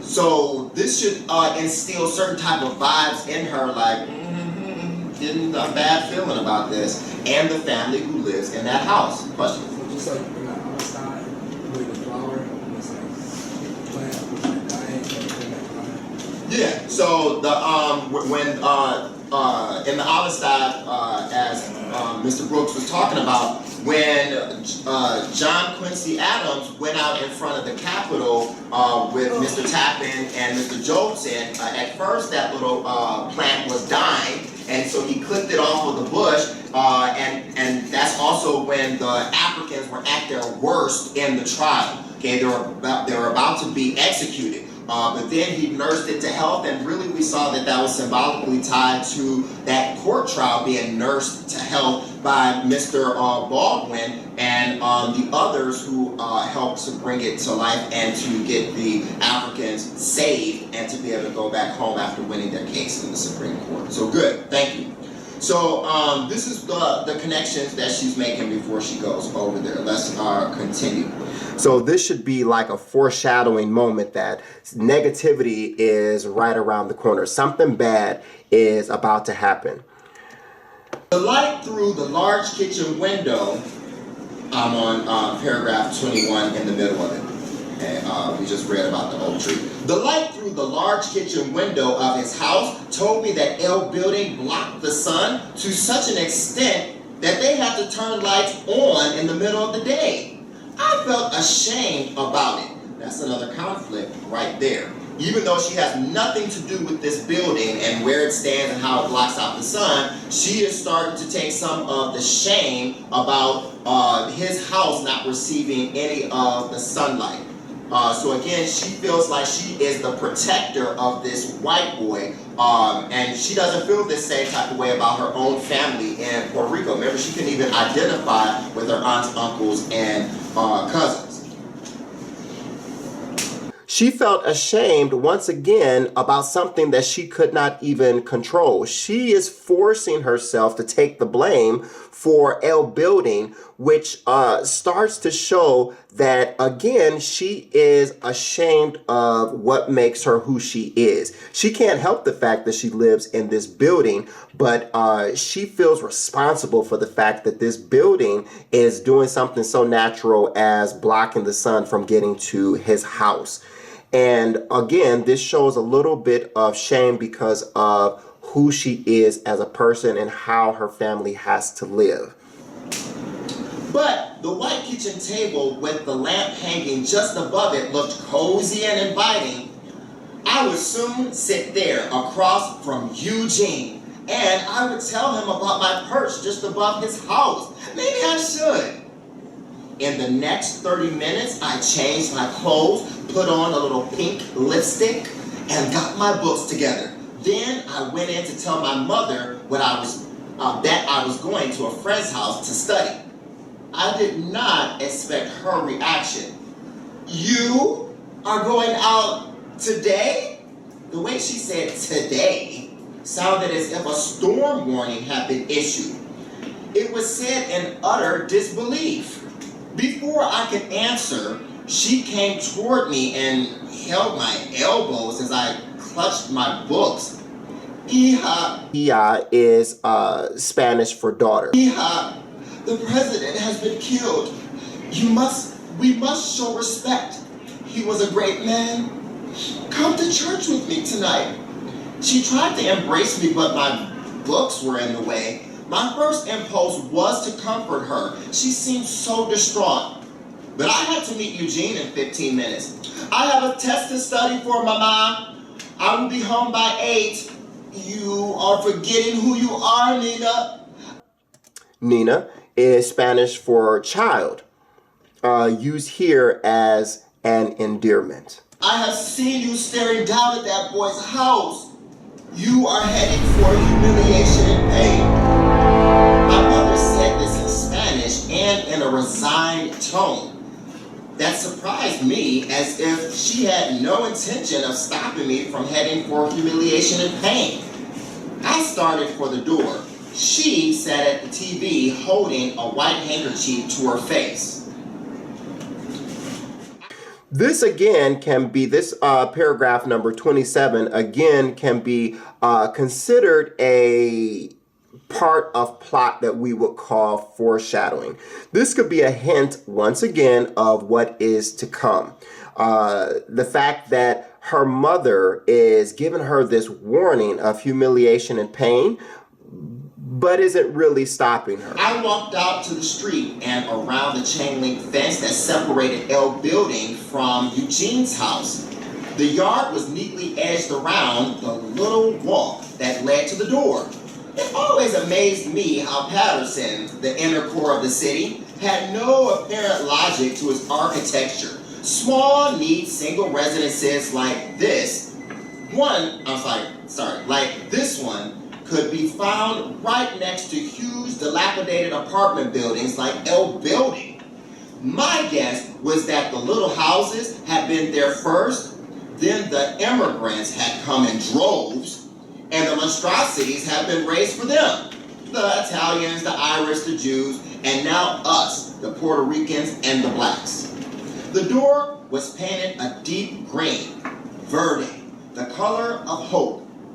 I had heard my mother say it, verde esperanza. She gives us this little background on her perspective of what she feels this neighborhood was initially meant for. And, she feels like initially this was a beautiful neighborhood.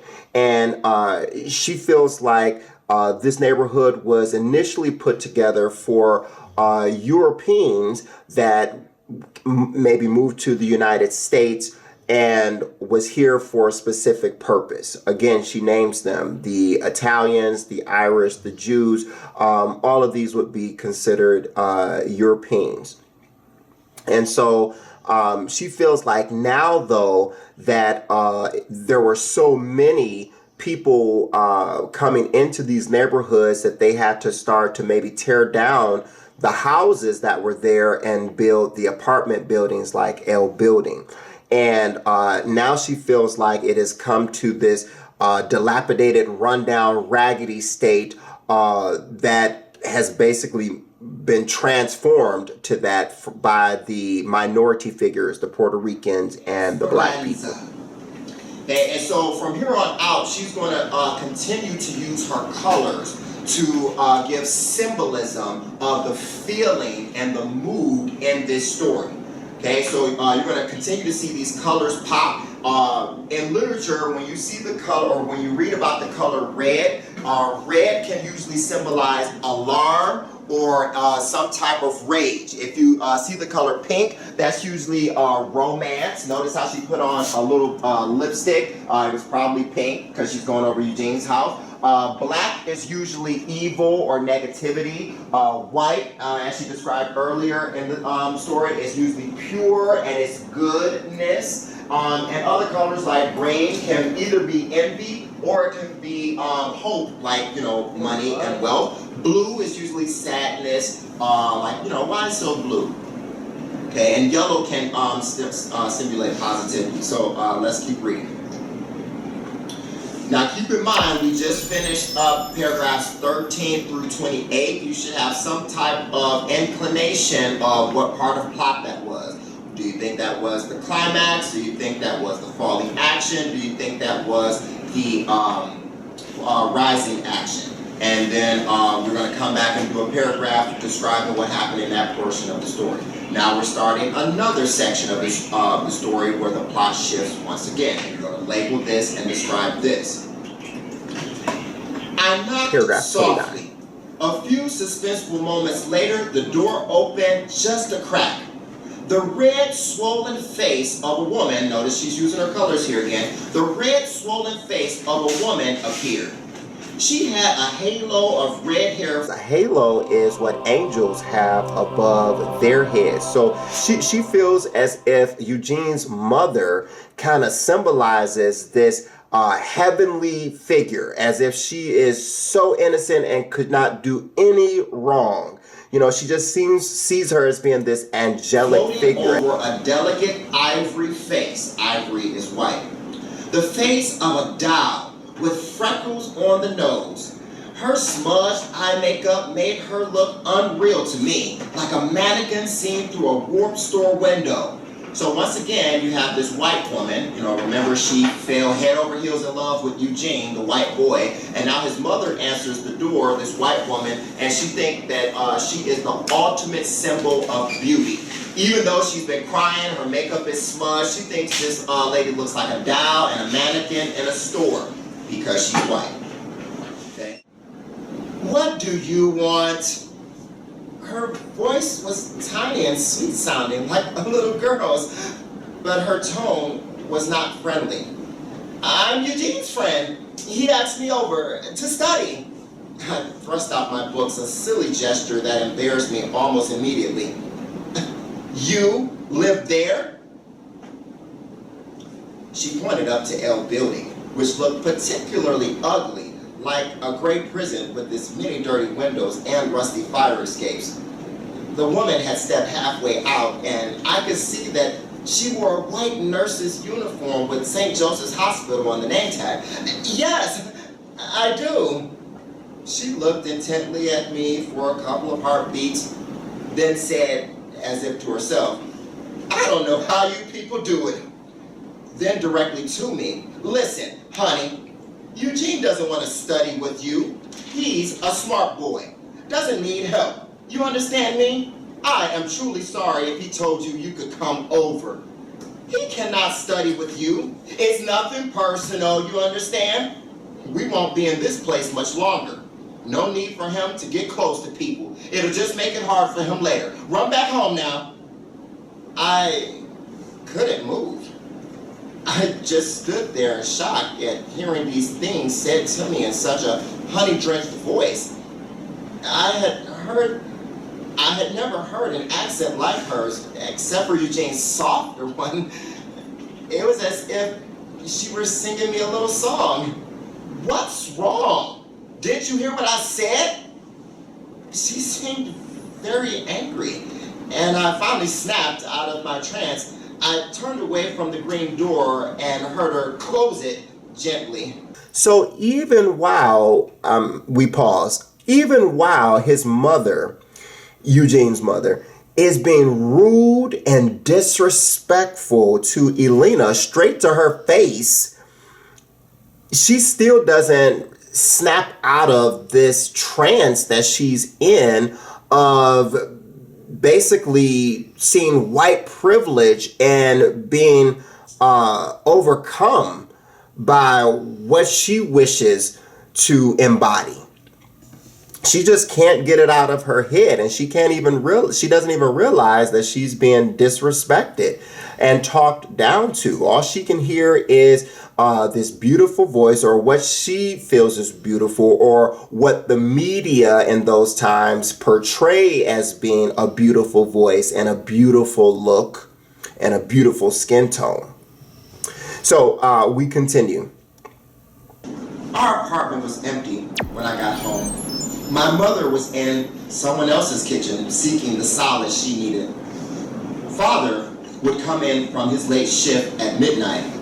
I would hear them talking softly in the kitchen for hours that night. They would not discuss their dreams for the future or life in Puerto Rico, as they often did. That night, they would talk sadly about the young widow and her 2 children as if they were family. What's a widow? A woman whose husband has passed away.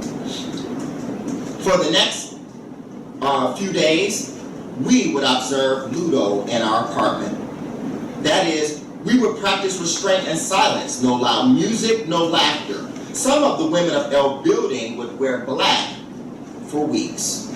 When she got back home, her mother and father were in a neighbor's kitchen, speaking with them and just relating on the horrific news of President Kennedy being assassinated. But she said, they didn't even speak about their dreams.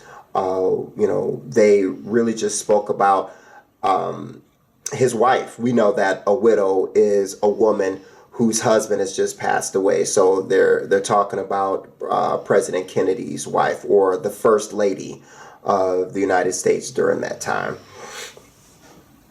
and then their children. So we continue. And Ludo is Spanish for morning.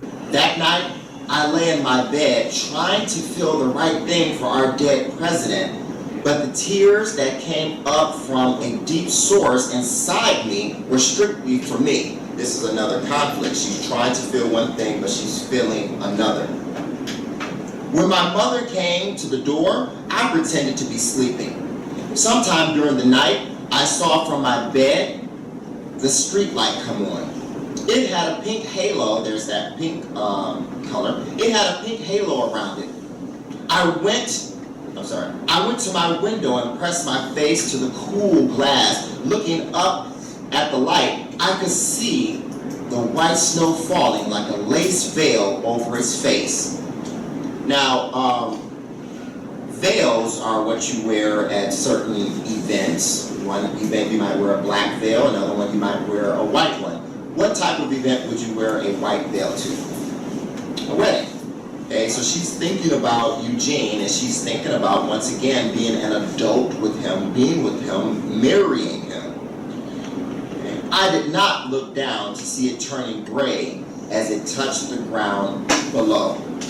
Okay, so she only wanted to think of Eugene in the positive, and she did not want to reenact the situation that happened at his front door with his mother.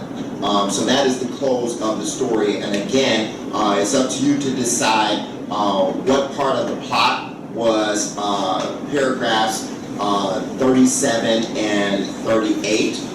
Was that the rising action, was that the climax, or was that the falling action? And it's also up to you to decide what part of the plot was paragraphs 29 through 36. Was that the rising action, climax, or the falling action? So you still have about 8 minutes left. I'm going to leave that up to you to continue in the direction of completing this plot diagram. Again, use those sections that I pointed out and try to label them and write a one-paragraph summary for each of them. What has happened in the portion of that story for paragraphs 13 through 28, 29 through 36, and 37 and 38, and label them the different parts of plot. So this is what you're going to do for the rest of this assignment. Again, keeping in mind that we are dissecting this story according to this plot diagram template. Now we want to find out what's the conflict. You need to figure out what was the point of view, and then you need to write one paragraph for what you believe was the climax, the falling action, the rising action portions of the story. So let's move on to rising action. So, which set of paragraphs builds the most suspense to develop the story? Remember, the rising action portion of plot is when the story really starts to be developed. This is where you feel a build towards something. It's building towards the major action of the story. It's building towards that main event, but it is building suspense, and it is developing the actual story and getting it going in the direction that it needs to go into to get to that major part. So which set of paragraphs builds the most suspense to develop the story? Do you believe that it is paragraphs 13 through 28? Or do you believe it is paragraphs 29 through 36? Or do you believe it is paragraphs 37 and 38? Which sets of paragraphs builds the most suspense to develop the story? That's what you would label as the rising action. And then also don't forget to write 7 sentences as a summary of what happened in those paragraphs. So whichever one of these that you choose, as being the part of the story that builds the most suspense, you're going to label that as rising action. And then you are going to still write 1 paragraph, 7 sentences, summarizing what happened. Now, let's move on to the next one. The next one is going to be the climax. Which set of paragraphs contains the most action or the most thrill or the major decision to be made?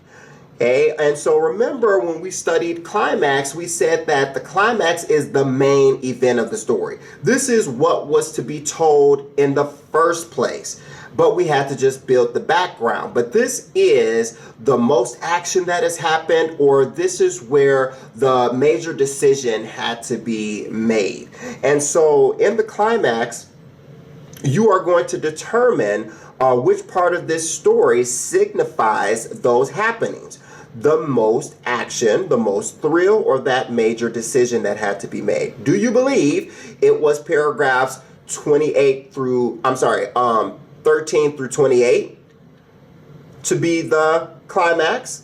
Do you believe it was paragraphs 29 through 36 to be the climax, or paragraphs 37 and 38 to be the climax? You have to make your decision and then label it as climax. So whichever sets of paragraphs that you believe were the climax, you are going to label them as climax on your paper. And then you're still going to give a 7-sentence paragraph summarizing what happened. Okay, so another thing that might help you in determining the climax is whom did the major conflict of the story involve? So the major conflict of the story would have happened during this part of the American history short story as well. So try to look for which set of paragraphs contain the major conflict of the story. Now, there were a lot of conflicts, but which one held the major conflict?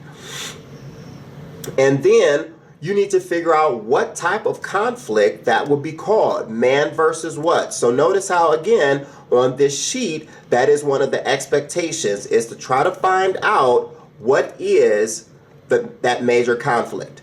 What's that major conflict? What is it called? And who is it between? Man versus what? Man versus self, man versus man, man versus nature. And then who's that character that it is between? So you're going to do that for the climax as well. Okay, so you're going to, again, figure out which sets of paragraphs would be the climax from this story. You're going to label it as climax, and then you're also going to figure out what was the major conflict and who was it between. And then also you're still going to write 7 sentences summarizing whichever set of paragraphs you said that it was. So if you said that it was 13 through 28, you got to give a summary of that. If you said the climax was 29 through 36, you got to give a 1-paragraph summary of that. Or if you said the climax was paragraphs 37 and 38, you got to give a 1-paragraph summary of that. 7 sentences. Lastly, let's move on to the falling action. Okay, in the falling action, we ask the following question. Which set of paragraphs seems to resolve the problem or brings the story back down to a state of calmness from all the hype and action in the climax? So this portion of the story would be where everything is brought back down to a state of calmness. Okay, everything that was initially tangled in the story has been untangled, and all of the problems that were initially involving the characters have now been resolved. And there is this feeling of calmness. All of the I's have been dotted, all the T's have been crossed, so to speak, and everything has been resolved. Which set of paragraphs do you think illustrates the following action? Would you think that it is paragraphs 13 through 28, 29 through 36, or paragraphs 37 and 38? Okay, again, 13 through 28, 29 through 36, or 37 and 38. Which sets of paragraphs illustrate the following action, or that there has finally been a resolution? Okay, and then lastly, once you label those set of paragraphs as being the following action, again, don't forget you have to put your labels next to those paragraphs. You have to make a decision of which part of plot each of these sets of paragraphs belong to. Once you make a decision of which set of paragraphs would be the following action, then you still have to write 5 sentences summarizing what happened in those paragraphs. Okay, so this time you don't have to write 7 sentences, just write 5 sentences about what happened in the following action. Okay, so just to kind of wrap things up, because we're bringing this lesson to an end, this was the independent practice portion of the lesson. The second part of the independent practice is make sure that your feminist critique notes have been copied by hand, and that a really good, clear, bright picture of them, along with a picture of your plot diagram, or however you chose to put this information on your paper, make sure that you have a picture of that as well, and that after you have taken those pictures, that you email them to my email, okay, from your DPS email account, which is only located in Clever, or you can download the app, but only submit those through your DPS email. Okay, also, you want to make sure that once you finish all of this, that you go on to Schoology in Clever and complete the American History Story feminist quiz that I've created for you. That feminist quiz is going to take into account what we discussed from our feminist notes and apply them to the American History Story. And make sure you read the instructions when you get there, but they're self-explanatory the way that I type them out. So make sure you complete your feminist quiz in Schoology. And then lastly, make sure that you complete the conflict chart below, using some of the conflicts selected in the story from paragraphs 3, 5, or even 10. So remember, we were annotating the story, and we come across a number of paragraphs, and remember, in those paragraphs, we use the color pink to designate where the conflicts were popping up. So now you get an opportunity to put some of those conflicts into action. So go back to some of those conflicts that we discussed, and you are going to fill in the following chart, okay, where you designate where some of those conflicts actually lie. Which conflicts are conflicts of Elena versus an outside force, and which conflicts are designated as Elena versus herself. Okay, so remember, you have internal and external conflicts. Internal conflicts would be man versus self. So which conflicts are man versus self from Elena? And then put those down under Elena versus herself. And then which conflicts do you believe are man versus any of the other types of conflicts, which would be considered external? And so you can put those down here. Okay. And then you're going to submit this as well with your all of your notes. So you need to make sure that you have all of your notes from the plot and point of view lesson video, Remember, all notes are graded. Remember, notes are graded, so you need to make sure you have all the notes from that video along with the exit ticket at the end of that video that needs to be completed.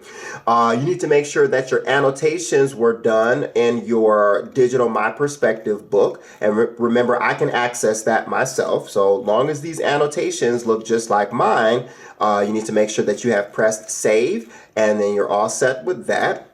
And then you need to make sure that you have also called me to do your read aloud. Remember, you have to do your read aloud for the class practice for paragraphs 11 and 12. That's worth 50 points.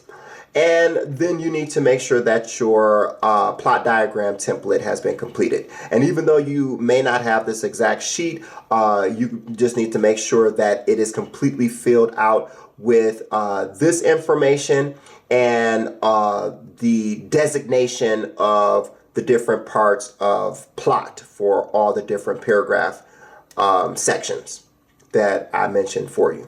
Okay, and that you have a 1 paragraph summary of each of those sections, okay, including paragraphs 1 through 12, which I told you was the exposition. That was your freebie answer.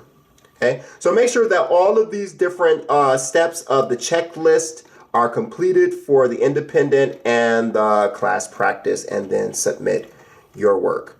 Okay, and that brings us to the end of this lesson.